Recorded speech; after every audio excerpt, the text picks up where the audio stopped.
Voicity's project management. The idea of Voicity started actually quite early.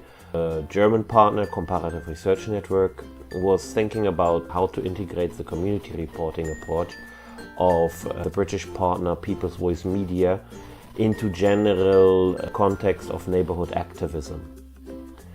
As a previous project, we worked together in an Erasmus Plus bid called Urbanities, where the Italian partner Mine Vaganti and the Hungarian Academy of Science had been partnered up. And we realized that we have to give neighborhoods not just tools like in gamification, but that we also have to give people a voice. Thus, the project management of Voicities is also following the ideas to give space and voices to the partners and develop for diverse neighborhoods in different cities individual diverse solutions. The idea to implement the community reporting into the normal trainings was part of the decision to use a lot of synergies as well between the partners. Further on, the idea to combine the social research with a kind of bottom-up approach was interesting to see how neighbors can co-create a feeling of diversity and at the same time check with the stakeholders how this diversity is seen from a professional point of view. During the project there was a lot of debates, especially between the social science field and the community reporting approach, as there were a lot of unsureness how they both will represent and might not change or mix up the data. But in the end, the outcome had been actually similar recommendations as formulated by the stories we gathered in local events. In the work package project management, we also took care that we will have regular meetings. We had the kickoff meeting in Budapest, which was basically a moment where both sides, the researchers, the community reporters and the administrative staff could come together. We organized the frame of the project, but we also had the first round of community reporting trainings, which helped both sides to understand what the methodology will be like. In a second meeting in Berlin, we basically went into the consensus events and talked about the design of these events. And we also came up with the first round of policy recommendations and also discussed how the dissemination products like the booklet will look like. In the last step, we are coordinating the different dissemination events on local level and working together with the work package leaders in dissemination on finalizing the booklet and the video of the project.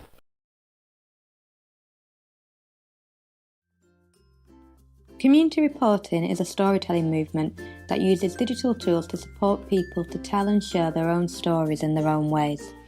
This practice advocates achieving positive change for communities by bringing people's portrayals of lived experience together to influence change from the ground up.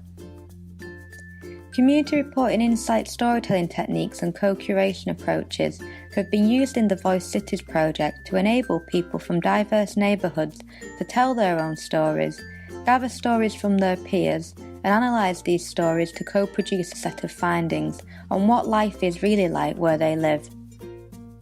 As part of the Voice Cities project, we've trained 9 community reporter trainers, over 40 community reporters, and gathered over 110 individual stories from people in the participating cities of Salford, Berlin, Budapest and Sassari.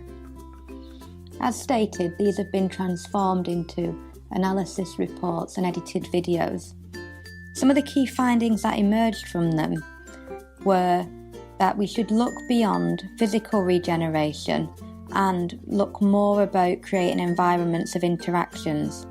So what's important is not just creating nice spaces for people to be, but to create spaces in which people who may not otherwise come in contact with each other can get to know each other and interact, and we should make sure that no one is excluded from these spaces. Another findings is that it's not good enough that a service exists. People must be connected to that service and that support mechanism in a meaningful way.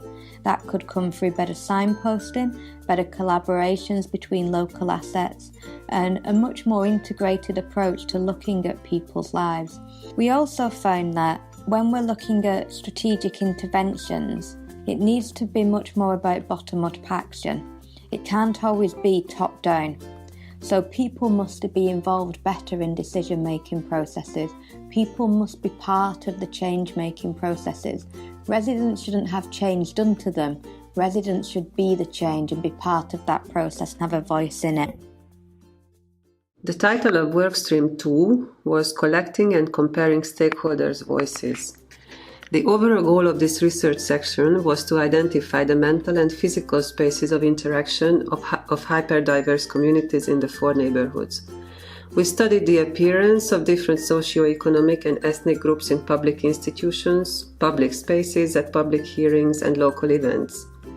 We located popular spaces frequented by socio-economic and ethnic groups and identified spaces for the demarcation of neighborhoods for community reporting and local stakeholder interviews.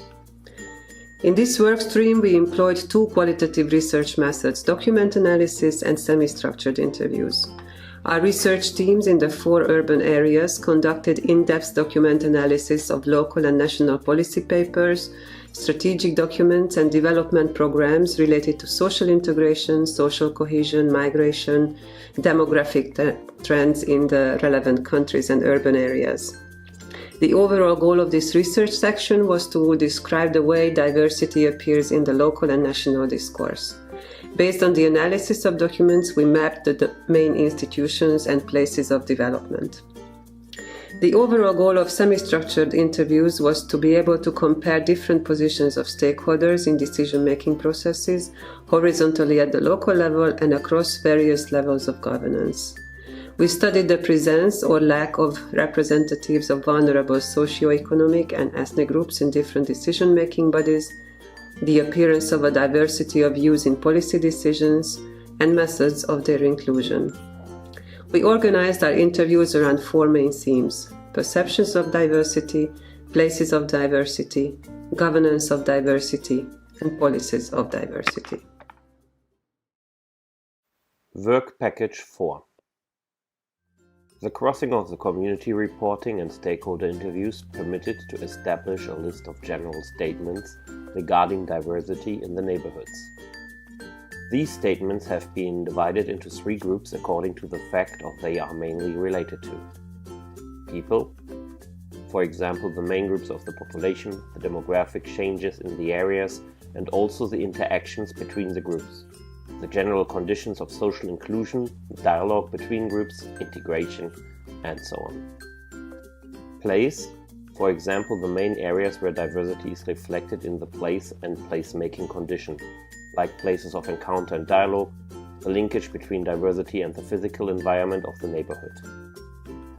Power, for example the forms of management and policy making related to diversity, top-down and bottom-up processes, governance and the provision of basic public services that are linked to local diversity.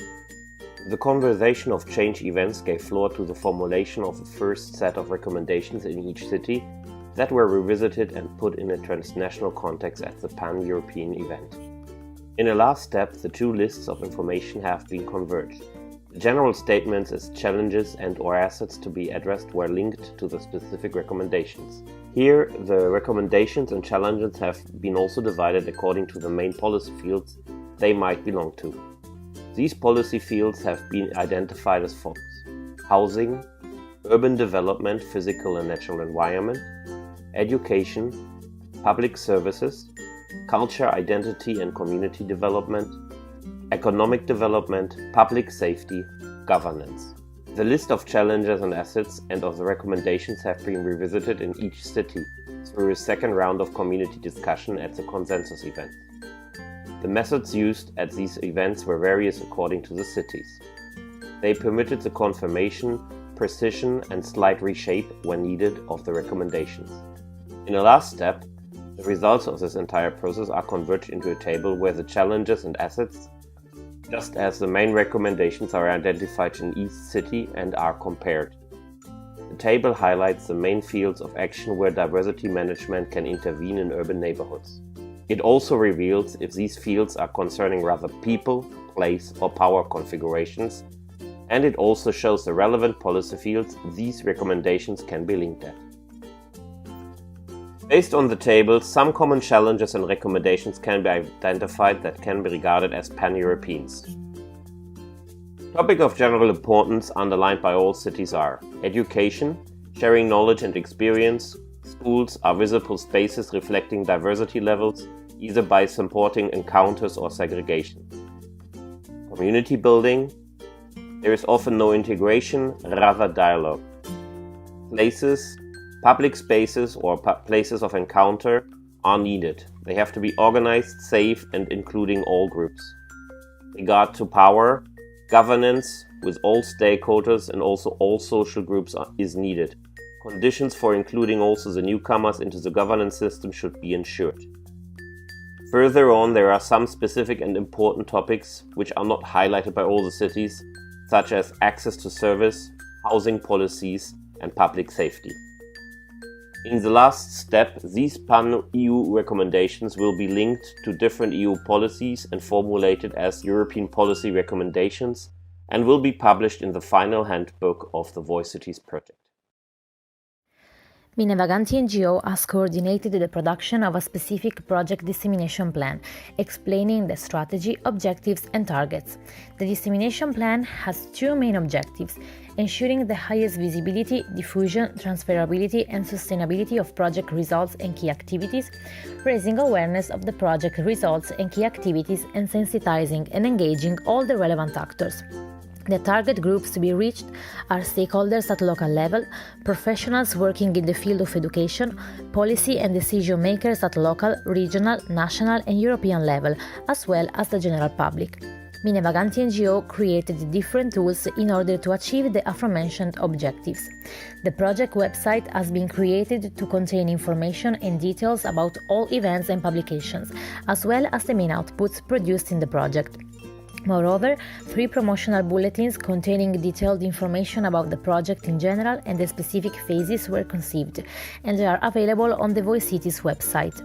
Project social media account on Facebook, Twitter and LinkedIn have been created, as well as a YouTube channel in which videos representing the variety of diversities of Sassari, Berlin, Budapest and Salford have been uploaded. Community reporting videos which outline the process of community reporting in each local neighborhoods and local interviews of local stakeholders. Mine Vaganti NGO has carried out 3 thematical social media campaigns on the Facebook and Twitter platforms of Voice Cities, with the aim of regularly promoting and disseminating methods, activities and results of the project, in order to achieve a wider visibility and awareness. The topics of the campaigns are the Pan-European Conversation of Change event, the promotion of the booklet and the film developed, the promotion of the final dissemination events organized in each partner's country. The booklet and the film, entitled Voices of Diversity, represent the main outputs of the project. The booklet is structured into 6 chapters, containing stories of lived experience from residents in all partner cities, challenges of diversity based on the report of the Pan-European Conversation of Change and policy recommendations. The film describes the project with its activities and results developed throughout its entire duration by means of narrating voices, pictures and footages.